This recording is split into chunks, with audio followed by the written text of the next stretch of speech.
नमस्कार, स्वागत है आपका एबीपी न्यूज में। आपके साथ मैं अखिलेश आनंद हूं। महाकुंभ का आज 37वां दिन है।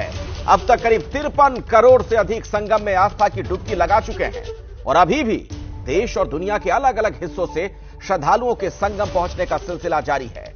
और इन सब के बीच सेंट्रल पोल्यूशन कंट्रोल बोर्ड ने नेशनल ग्रीन ट्रिब्यूनल में एक रिपोर्ट दायर की है। अभी की ब्रेकिंग न्यूज आपको बता दें। रिपोर्ट में कहा गया है, महाकुंभ के दौरान प्रयागराज में कई जगहों पर गंगा और यमुना का पानी स्नान के लायक नहीं है। इतना ही नहीं, प्रयागराज और उसके आसपास गंगा नदी की जल गुणवत्ता के बारे में भी चौंकाने वाले आंकड़े सामने आए हैं। खासतौर पर माघ मेला और कुंभ मेला के दौरान गंगा और यमुना में जल प्रदूषण के खतरनाक स्तर की बात कही गई है। स्वास्थ्य और पर्यावरण को लेकर चिंता जताई गई है। इस रिपोर्ट में 4 बातों पर फोकस है। पहली बात यह, नदी जल की गुणवत्ता में गिरावट। दूसरी बात इस रिपोर्ट में यह है, सीवेज ट्रीटमेंट प्लांट पर क्षमता से ज्यादा दबाव। तीसरी बात, जियो ट्यूब फिल्ट्रेशन सिस्टम फेल। और चौथी बात इसमें कही गई कि प्रमुख नालियों में निगरानी का अभाव है। अब इस मामले की अगली सुनवाई 19 फरवरी यानी कल होगी। तो गंगा यमुना स्नान के लायक नहीं, यह बात कही गई है इस रिपोर्ट में।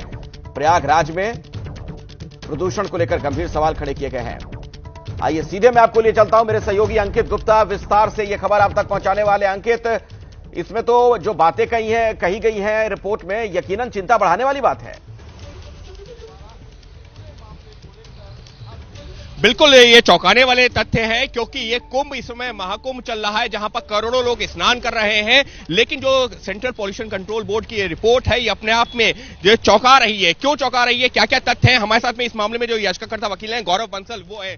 गौरव, ये जो मामला जो सीपीसीबी की रिपोर्ट है, क्यों ये चौंकाने वाली है? क्या गंगा यमुना का पानी नहाने योग्य भी नहीं है क्या? देखिए, ये एक बहुत ही दुखद बात है कि जिस तरीके से एक नैरेटिव दिया गया था कि 144 साल बाद अपने पुण्य को कमाइए और सारे पाप धो लीजिए, तो उसमें एक नैरेटिव ये भी है कि शायद वो पाप और ज्यादा, क्योंकि जिस तरीके से इस टाइम पे गंगा जी की और यमुना जी की हालत, तो संगम की हालत है, वो बहुत ही दयनीय है। रिपोर्ट में क्या है, क्या वो तथ्य है जिसके वजह से कहा जा रहा है कि पानी नहाने योग्य तक नहीं है? देखिए, पानी नहाने योग्य के लिए कुछ पैरामीटर्स है। उसमें यह है कि फीकल कॉलिफॉर्म नहीं होना चाहिए। फीकल कॉलिफॉर्म होता है जो हमारा मलमूत्र है। वो डायरेक्टली रिपोर्ट में बहुत ही क्लियर शब्दों में लिखा गया है कि वहां के लोगों का जितना मलमूत्र है वो वहीं जा रहा है। अच्छा। साथ में जो एसटीपीवी है वो ओवरलोडेड है। मतलब सीवेज ट्रीटमेंट प्लांट जो नालों का पानी आता है वो भी ओवरलोडेड है। तो सारा का सारा बिना ट्रीट करे हुए पानी जब आप गंगा जी में डाल रहे हैं तो डेफिनेटली वो पानी बहुत ज्यादा गंदा है।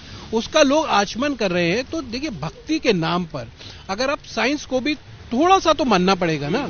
सारे का सारा इंडस्ट्रियलिस्ट, सारा सेलिब्रिटी जब जहां पे जा रहा है, आचमन कर रहा है, लोग जा रहे हैं, गरीब लोग जा रहे हैं, सब जा रहे हैं, मगर उन्हें पानी ही शुद्ध नहीं मिल। लेकिन इसके साथ ही में सीवेज ट्रीटमेंट प्लांट ये बताया गया है कि लगभग जो 7-8 जितने, उसमें से एक आधा ऐसा है जो कि सही से काम नहीं कर रहा है। लेकिन उसके अलावा जियो ट्यूब फिल्ट्रेशन सिस्टम, ये क्या है? क्योंकि इसमें बड़े पैमाने पर गड़बड़ी बताई गई है। देखिए, पॉइंट यहां पर यह है कि जितनी भी पैरामीटर्स है, चाहे जियो वाला हो, चाहे आपका जियो बायो से लेकर तो बीओडी हो, कॉलीफॉर्म हो, सीओडी हो, टॉक्सिसिटी हो, क्योंकि कानपुर का भी जो वेस्ट है, जो कानपुर का वेस्ट है, वो भी एक अपने आप में कैडमियम, मरकरी, ये सब लेके आता है।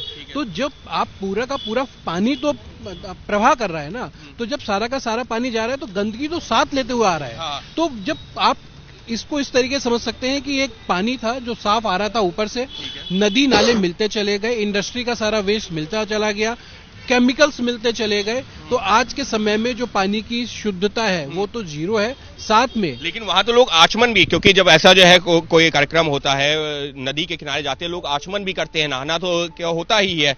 तो आप कह रहे हैं कि आचमन के लिए तो पानी है ही नहीं, इनफैक्ट नहाने योग्य भी नहीं। सर, ये मैं नहीं कह रहा हूं, ये अब सीपीसीबी की रिपोर्ट कह रही है और ये भारत सरकार की एक ऑटोनोमस बॉडी है, तो इस पे कोई संदेह भी नहीं हो सकता। तो सीपीसीबी आचमन तो बहुत दूर की बात है। आप उसको, मतलब आप उसमें उतर नहीं सकते नहाने के लिए, जिस तरीके की रिपोर्ट है उसका ये कहना है।